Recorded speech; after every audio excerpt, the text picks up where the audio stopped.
Well, it looks like we're like about everybody else in the state of Indiana.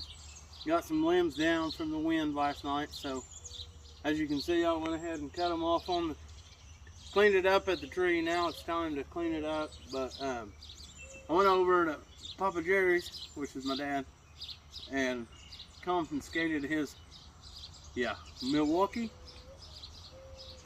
battery-powered chainsaw.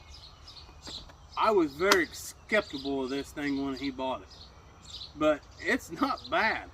It really isn't. So yeah, I'm gonna knock, just chunk these little limbs up and get us a little firewood for our firehouse there, and we'll get to going.